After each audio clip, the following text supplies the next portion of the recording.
No, thank you everybody for joining. It's just about time. We'll maybe give another 30 seconds and then we'll start.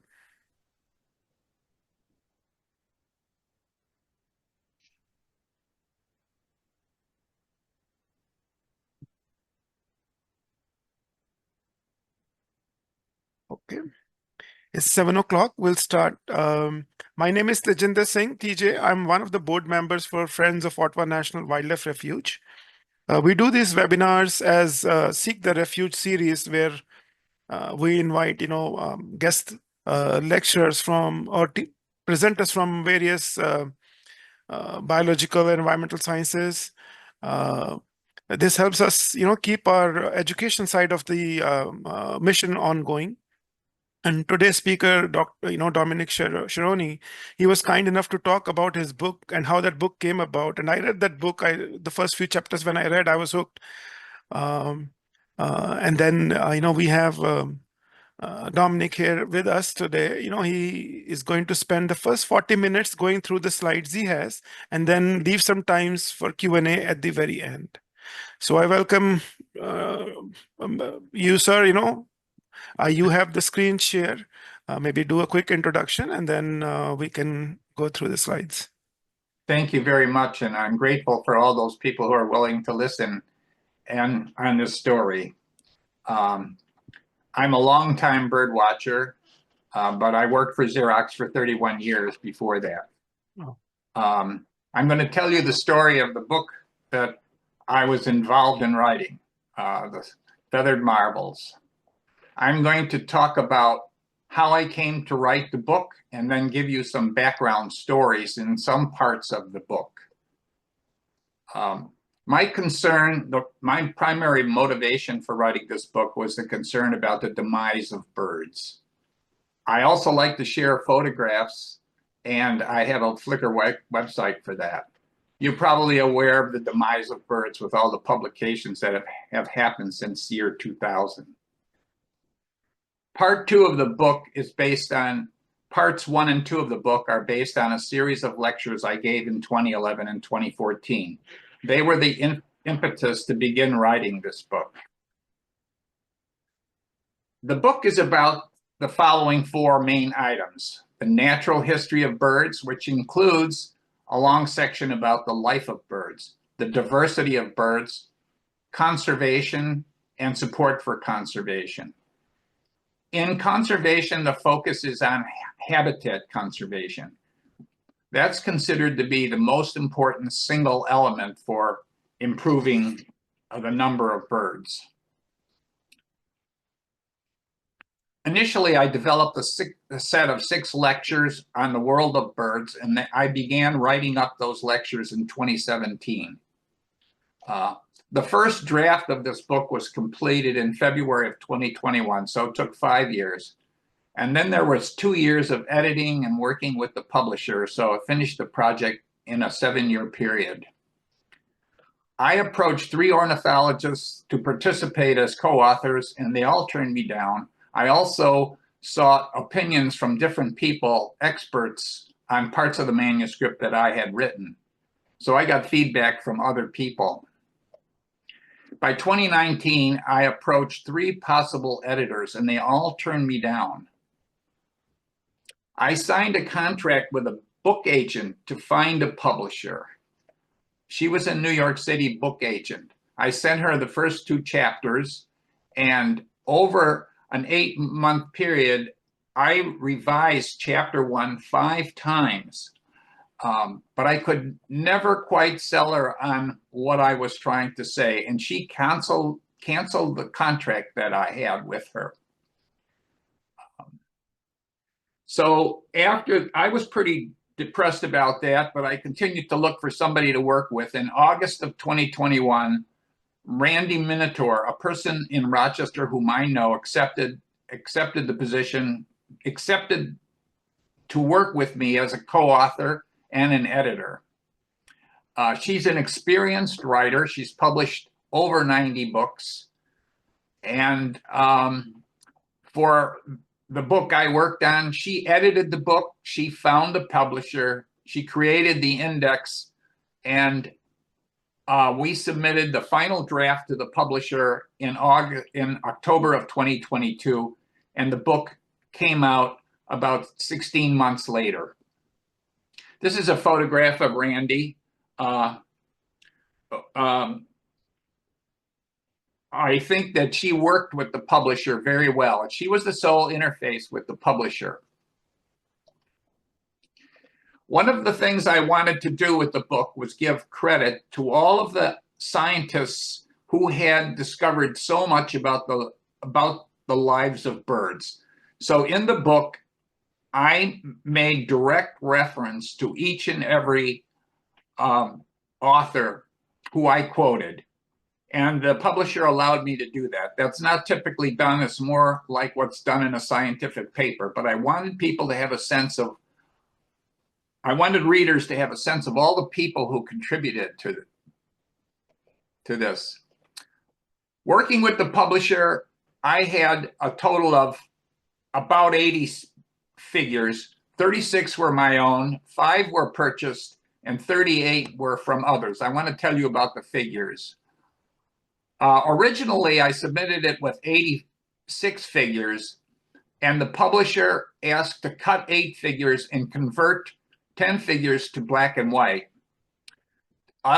They rejected 12 of the figures, and they either had to be deleted, exchanged, or improved. So this business of the figures was a long negotiating process with the publisher. All the figures from outside sources needed written permission for use, and all figures had to be 300 dots per inch for publication.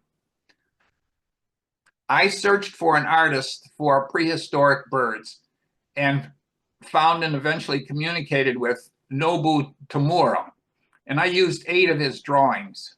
This is a picture of Mr. Tamura. He's a physicist at a California college, I don't remember which one, and he's also a paleo artist. So many of his prehistoric animals, his paintings of prehistoric animals appear in other publications. This is his painting of the Archaeopteryx, and I liked his work because he puts a lot of life into the birds he painted. This is a figure, I needed a figure for the history of evolutionary history of birds, and I found this online. It was part of lecture notes of a professor. I eventually contacted him, and he denied me the use of this figure. This is the only person who turned me down to use something that was online. So I created my own figure. This is the figure I created. It's figure 1.5 in the book. And an ornithologist who I know went over this in great detail, and so I know it's correct as it's stated. And I refer to it throughout the book as I talk about certain birds and their relationship to other birds. This is my figure of the Watson, and the publisher rejected this figure. And this is the figure I used, which was photographed by a person who I know, and it's a much better figure. This is a figure of a orange-billed nightingale thrush from Ed Harper, a friend of mine, and the publisher rejected this figure, and this is the figure that I used in the book. This is a guanete cormorant, and photographed by Diane Henderson. The publisher rejected it, so this is the way I fixed it, and that's the way it was used in the book. I blocked out all the background. I really wanted to use this picture of this owl, which is an engraving in a cave in France, and it's a 30,000-year-old engraving. The picture you see is from a replica of the engraving in a museum in Czechoslovakia. It took me 1 year to get permission to use this figure. This figure, the lower part of the figure was available, but I had to pay the artist $150 to use that lower part. That's the most I paid for a figure. The upper part was drawn by my daughter, and this figure is used in talking about breathing system of birds. Working with the publisher with respect to the title and the jacket, we provided the publisher with a series of titles, and we started with Feathered Marvels, and they filled in the rest. Now, the remainder we had focused on conservation, but they changed it to Natural History and Extraordinary Lives of Birds. I also provided the color photographs of the birds in this on the cover, arranged in the frequencies of light from infrared to ultraviolet. I asked the publisher to put two recommendations for the book that I had gotten from other experts, and I asked them to put them on the back cover of the book. They said they would not do that, but when the book came out, they actually put them on the back cover. I was really pleased for that.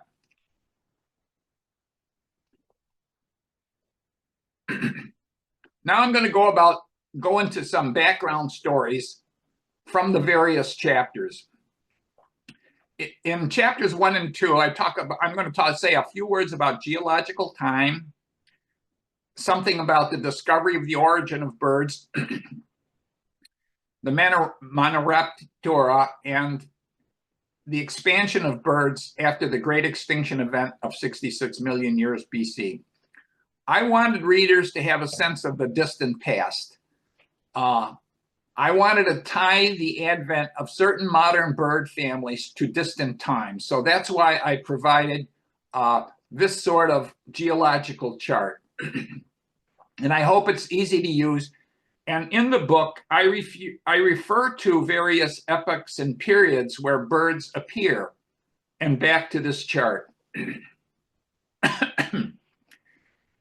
Birds are archosaurs, and archosaurs are pterosaurs, dinosaurs, and crocodiles. But mammals are cynodonts. So mammals and birds are very different from the standpoint of their biology and their life. And that's what I deal with in chapter 4, how birds are different. I'm talking about differences in vision, their breathing system, their hearing, and their brain functions, just to name a few. The cynodonts evolved about the same time as the archosaurs, but placental mammals are much, much earlier than birds. Birds go back well before placental mammals. I'm going to mention three people who played a role in understanding the origins of birds. In 1886, Thomas Huxley first proposed that birds were descendants of carnivorous dinosaurs. In 1976, John Ostrom did an analysis that showed that birds are related to theropod dinosaurs. There's a lot of controversy in the 70s and early 90s because Alan Fiducia argued that birds did not evolve from theropod dinosaurs. Now, Alan Fiducia had done a lot of very important work on the lives of birds in the early periods after the Cretaceous event. But his theory over time did not take hold, and the current theory is that birds evolved from Maniraptorian branch of theropod dinosaurs. So this is as part of the first 2 chapters in a nutshell. The Maniraptors are theropod dinosaurs, and it's this family of there are 4 main groups of theropod dinosaurs. You are all probably familiar with the Tyrannosaurus family because they are the large ones, but the Maniraptors are very small, the largest being about 40 or 50 pounds. And they are the source of early birds. these are all of the characteristics of the monoraptors that are related to birds. I'm not going to go through them. They're in the book, but I wanted to just show this. Now, the most recent ancestors of modern birds inhabited South America around 95 million years ago, and they expanded from South America by two routes. This is the model of Claremont and Crowcraft, and it's based on genetics. But what he's saying is that birds in the Cretaceous, birds traveled through Europe by a northern route and through to Australia by a southern route. This is the model he presents. So at the time of the Cretaceous, at the end of the Cretaceous, most of the birds on Earth went extinct. There were some that were left, and this is how they spread around the Earth. It's an interesting model. Chapters 3 through 7 talk about the lives of birds. And I mentioned chapter 4 about how birds are different. I'm going to highlight 4 areas that I talked about with respect to the lives of birds. This is a model of David Snow in a book called The Web of Adaptation. And it's a good way to explain how living creatures evolve. Birds are hatched with traits that are adapted through many years of development. These traits are dictated by environmental limitations imposed on the species. So this is his model. We have lifestyle characteristics over here, and we have environmental parameters over here. So birds and all living animals adjust their lifestyle characteristics to fit the environmental parameters. That's how birds evolve. In the book, I take the cotingas on one hand and the Catharus thrushes on the other hand, and show how these species have adapted to those boundary conditions, but they actually can live in the same environment, but they adapt to those boundary conditions in different ways. So that's about adaptation. For color in birds, I want to mention a few things about iridescence. And this is the work of Crawford Greenwald. He did a lot of work to explain feather iridescence in hummingbirds and the structure of hummingbird feathers, and also hummingbird flight. You're familiar with the picture, the iridescent gorgets of hummingbirds, and these are North American hummingbirds and how beautiful they are. But we also see iridescence in ducks, in this lesser scaup, and in grackles. This is the purple grackle, and this is the bronzed grackle, the two subspecies in eastern North America. This is Crawford Greenwald's book, which was published in 1960, a most amazing book. He took high-speed motion pictures of hummingbirds in flight to understand their flight characteristics, and he did microscopy on wings to understand how iridescent color works. Crawford Greenwald was the CEO of DuPont, and before World War II, he was drafted to be in charge of the production of nuclear grade weapon material. But when he retired, he turned his attention to hummingbirds. This is a picture from his book. There are 72 pictures of hummingbirds in his book, and the pictures are pasted in the book, each one printed separately. Here I'm showing how that picture lifts off the edge of the book. The reason why he did that is because the photographs in the book are the life size of the actual hummingbird. In this slide, I'm showing you how we see iridescent color. On the lower axis is the wavelength of light, and a half a micron is red light over here. If you have a single thin film of red light, it doesn't reflect very much color. But if you have 7 layers of a high refractive index and low refractive index material, you can push the reflectance way up high. So this is a theoretical curve, and this is the actual curve for Anna's hummingbird. This is a photomicrograph of the wing of a hummingbird, and it's a layered structure. I showed you 7 layers before, but here's many layers, and the layers have bubbles of air, which is a refractive index of 1, surrounded by a material that is a higher refractive index. It is the layering of these mixed refractive index plates that produces the reflectance color that we see in birds, iridescent color, pardon me. Now here is a resplendent quetzal, and on the right-hand side it looks green, and on the left-hand side it looks blue.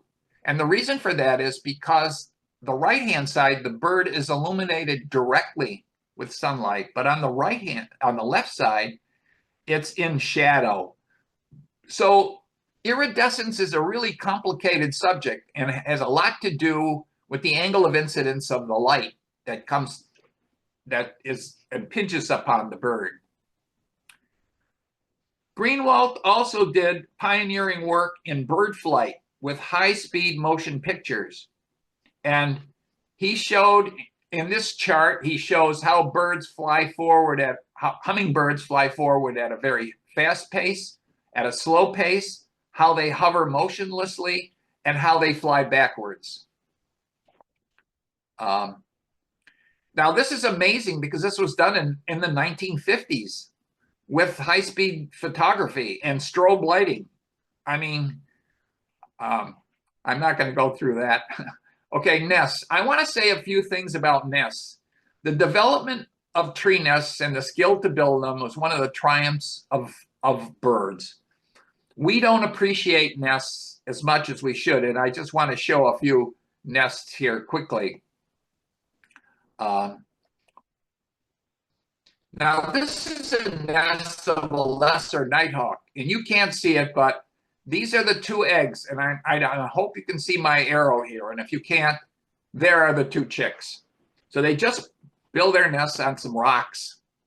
So do gentoo penguins collect rocks and build rock nests. The Australian bush turkey is called a megapode. It's a kind of gallinaceous bird, and it builds the same kind of nests and manages them the same way as crocodiles do. It makes these giant nests. It uses them year after year. The male incubates the eggs, and he controls the sex ratio of the chicks by how warm he keeps the nest. Resplendent quetzals are a cavity nestler. Many of our species are cavity nestlers. And cliff swallows make nests out of clay. Burrowing owls nest in the ground. There are very few species of birds that nest in the ground. But here's burrowing owls again. And you're all familiar with yellow warbler. This is the yellow warbler nest, which is kind of a ragged nest, but some birds that build cup nests build them very, very beautifully, very, very well built. Village weavers take a long time to learn how to build a nest, and they're very complicated structures weaved together. Baltimore Orioles. Most of your readers are familiar with Baltimore Oriole nests and sack nests, and here's the scarlet-rumped cacique with a long nest, as well as the Montezuma oropendula. In North America, we have three snakes in eastern North America. We have three snakes that are nest predators. One is the black rat snake, another is fox snake, and then a third one is corn snake. These are the most important snakes that prey on birds. This snake that you're seeing in this picture is about 6 feet long. And it's amazing to me that it can crawl up a maple tree. They locate their prey by smell and by sight. So in South America, in Central America, the largest predators of birds are snakes. And many birds build their nests hanging on a vine, as is this case. And here's another one, Rhacaptus spinetail vine nest. But there are other birds in North America. Curve-billed thrasher and cactus wren will build their nests in a cactus to try to prevent serpent predators. Hummingbirds build beautiful nests. This is ruby-throated hummingbird, and it decorates its nest with the lichen from trees. But Costa's hummingbird doesn't use that kind of material and doesn't seem to camouflage its nest very well. This is another hummingbird from South America, sapphire spangled emerald, and it's nesting in a bromeliad. You're all probably familiar with a few birds that build communal nests. These are monk parakeets, and this is a jabiru nest built on top of a monk parakeet community. And I'm sure you're all familiar with conical nests of raptors, which are common. I want to talk about the quantum compass of birds. Migratory birds detect magnetic fields through a quantum effect.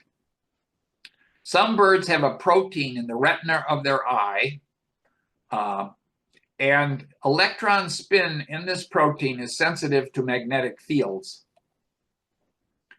Studies of the rate of vagrancy of birds doubles during geomagnetic storms, and geomagnetic storm disturbance is greatest for long-distance migrants. So every now and then we see flycatchers from South America ending up in North America. This is the cause of that problem. Part 3 of the book is about extraordinary birds. I want to visit a few of them quickly. The elephant bird is the largest known bird to have, I don't know if it's the largest to have ever lived, but very, very large. There were 3 species. They were from Madagascar, and the largest one believed to have weighed up to 2,200 pounds. The egg was 23 pounds and 16 inches long, and this bird reached a height of 10 to 12 feet. This is a photograph of the actual bones of that bird, and I wanted to use this photo, so I converted it to this, and the publisher wouldn't accept it, so I changed it to this, and this is what the publisher, this is what's in the book. Now, the interesting thing about this bird is look at the size of those bones compared to the size of the bones of a human being. So it's a big animal. There are many eggs that have been found broken in the sands in Madagascar, and they've been pasted back together. And the egg you see is from that species of elephant bird. But this egg is probably from another species because it's only 10 inches long. It's not 16 inches long, but it's an unbroken egg. So a few unbroken eggs have been found that have never hatched. This egg is in the Buffalo Museum of Science. I want to say a few words about the diversity of birds, which is a major theme of the book. I provided this table because it shows all the families how many genuses there are and how many species there are in each family, and then the type of birds in that family. So I thought it was an easy reference point to learn something about the orders that birds are in. And the first 5 orders have very common characteristics. And the first 7 orders are believed to have been on Earth before the Great Extinction Event at 66 million years ago. And then that 7th group, you'll see megapods, and I showed you the mound builder. I showed you a picture of the nest of the megapode. So I put this for readers to have easy reference to. And the entire all the orders of birds are listed there. I want to say a few words about species diversity and species density, because these ideas are very often confused. At higher latitudes in the temperate forests, we have lower species diversity, but species have larger ranges.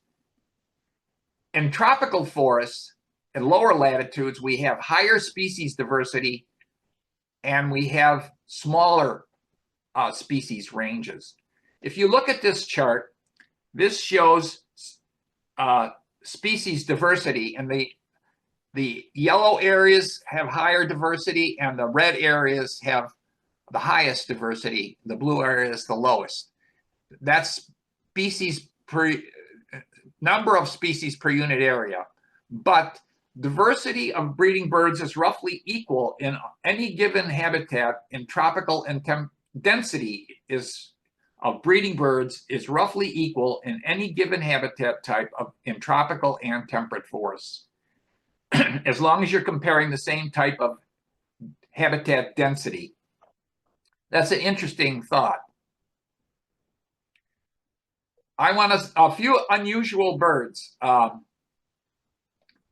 that are covered in the book. The Watson has a very unusual lifestyle. The Plains Wanderer has a very unusual ability to hear and how it communicates. And also its heritage is very unusual. The Greater Honey Guide, it has developed a symbiotic relationship with human beings. It's the only bird known to have done that. It has a very unusual lifestyle and diet. The glacier bird breeds on glaciers. It's the only passerine that does that. The emperor penguin has unusual habitats and unusual lifestyles. The oilbird is unusual because it's a fruit-eating bird. It hunts at night and finds its prey, its fruit, and by echolocation. You don't think that a bird that hunts at night and can't see the fruit would be a fruit eater. The Petot has toxic feathers. So I talk about the toxicity that birds have in the book. And the ruff has a very unusual breeding system.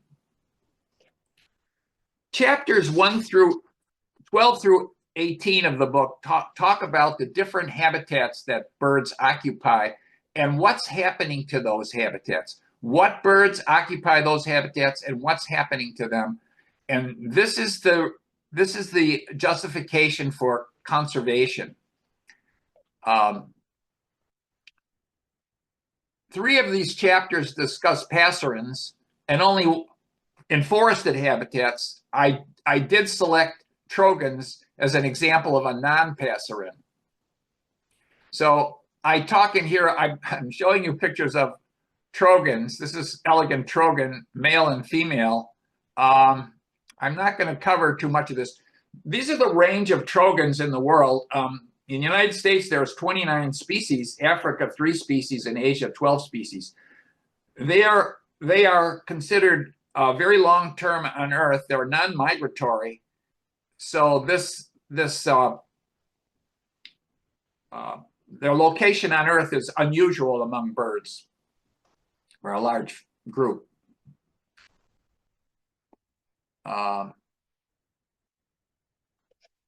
They're not long-distance migrants. They're heterodactyl. Their toes 1 and 2 point backwards, whereas most birds, only toe 1 points backward. I shouldn't. They have serrations on the mandible for gripping and digging. I don't know if you can see these serrations on the mandible, upper mandible. They have short legs and weak feet. And you can see the short legs of this trogon in this picture. Okay. The causes of decline in birds. Habitat loss is a major cause. There are other direct human causes, and we live with global warming. So I have covered these in these chapters. I want to go over some of these problem areas. It's the constant expansion of the human population that has led to the demise of birds. The overdevelopment of land. 67% of all habitable land on Earth is used for agriculture. Now, 50% of that is for growing crops. The remainder is pasture land. Overfishing of oceans and forest fires. These are the primary causes of our loss of habitats. It's the development of land for the expanding human population. In forests, we've lost 32% of the forests since 1800. We do gain forests each year, but new planted forests lack diversity. That's the problem. And they don't support much in the way of wildlife. This is an example. These are palm forests from South America. So the assessment of the forest coverage of the Earth is done by satellite. This would be called forest, but in fact, these forests don't support birds very well at all. Scrubland habitats. 41 species in the United States breed in scrubland, but invasive species, invasive plants, do not provide adequate food sources for scrubland birds. Native moths and butterflies do not feed on the leaves of invasive scrub plants. So that's why we have such a problem with scrubland birds. In grasslands, 86% of the grasslands in the United States are declining. We have very little, grassland birds are the most rapid, are being lost most rapidly. The NRCS of the federal government does involve itself with trying to provide resources for habitat conservation, but the NRCS's primary focus is on agriculture.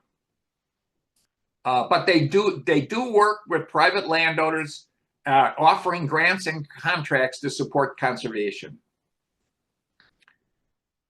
Changes in agricultural processes have impacted grassland birds significantly.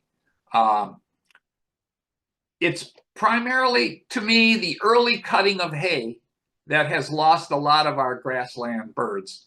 And here this bobolink is looking for its nesting area a day after this hay was cut. Now, these fields were usually cut once a year. Today, they're cut 2 or 3 times a year.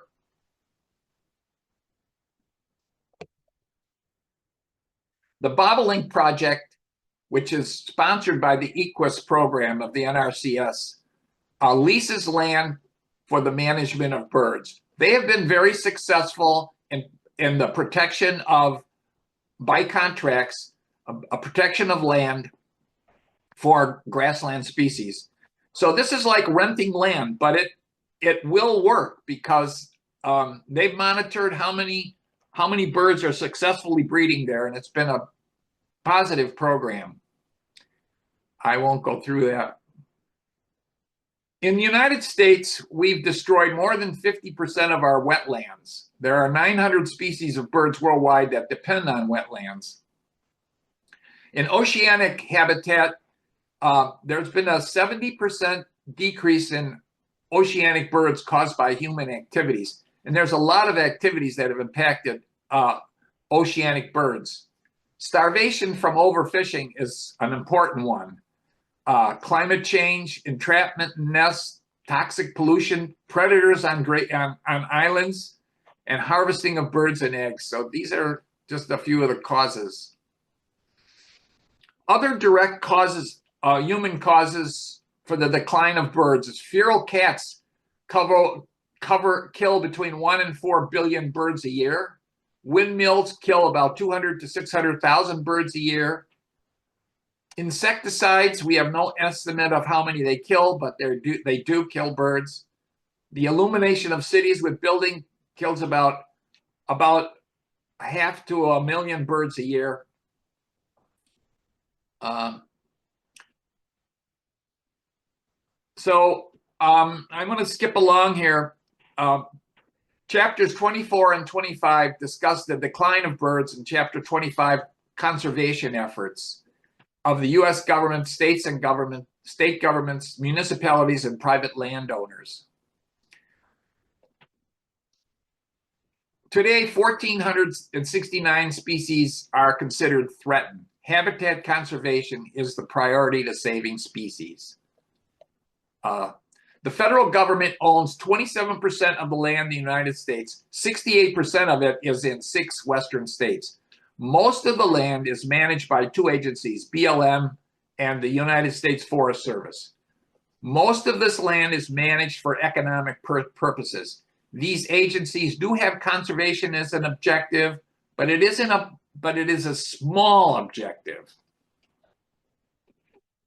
My hope for the book, it would be a source for those who want to learn about birds. It might lead to better appreciation of birds.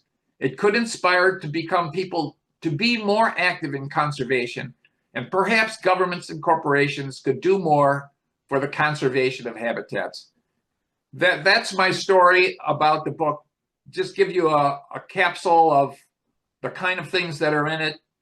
I hope you enjoyed that, and I'd be happy to answer any questions.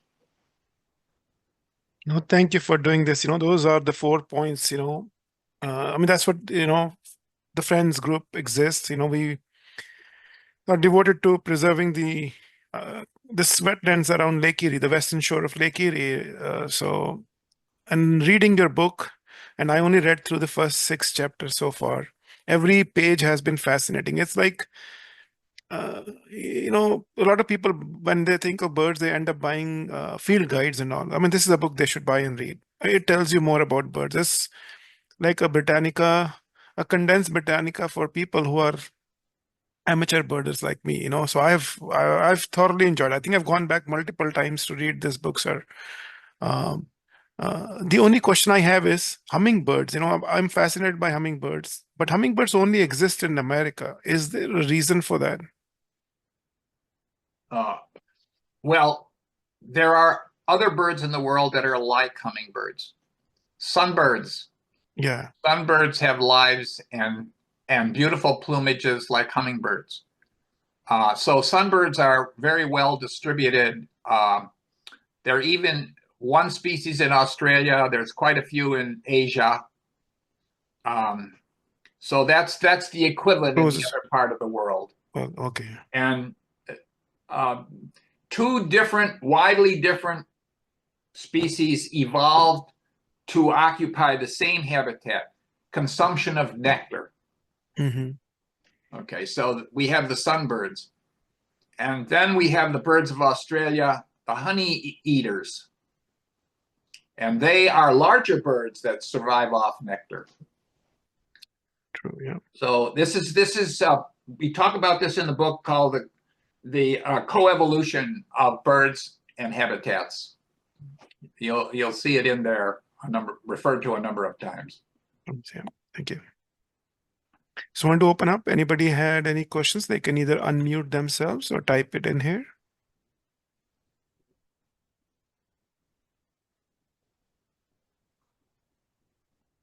So in the next 10 years, what are the biggest like policy things we should be keeping our ears open for news-wise in terms of helping or hindering the bird conservation efforts?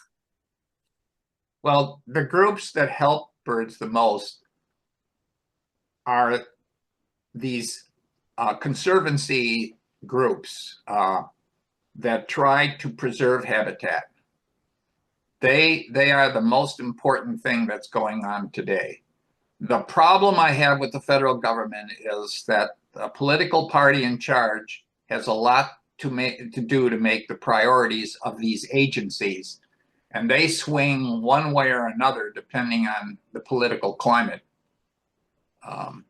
But organizations like Nature Conservancy and land trusts and open space groups are the most important thing going on, because we are really trying to get people to preserve private land. Most of our land is private land, so that's where we need to work the most. I hope that helps. Thanks. Thank you. Okay, do we have any other questions? I'm not seeing any in the chat, but well, I covered a lot of material, and I tried yes. to make sure I did it in 40 minutes, so I skipped some, and I probably wasn't that great at explaining some things, but I hope most of much of it comes through. Shelly has a question. Go ahead, Shelly, unmute yourself. Yeah. I was just clapping. I found the reaction buttons. Okay. So thank you for taking the time to do this. Thank you for listening. Yeah. Well, if no other questions, we can end a little early. Sir Dominic, Sherony, thank you so much for doing this, having and the thank patience. you for inviting me. Yeah, I mean, this is amazing, and we'll have the recording of this posted. You'll get a call. Anybody who has registered, they'll get a recording of the webinar to watch later. But definitely, I posted a link how to purchase the book from our Rookery store. So if anybody wants to purchase the book, I got my copy, so I've been reading it. It's an excellent book. This is a book that I think every birder should read. More than field guide, this is the book that I would recommend anybody, any of my friends. So thank you for doing this. Should be your second book after your field guide. After a field guide. Yes, true. Yeah. Thank you so much. Okay, all right. Have a you. great evening. Thanksgiving. Happy Thanksgiving to everyone. Yeah.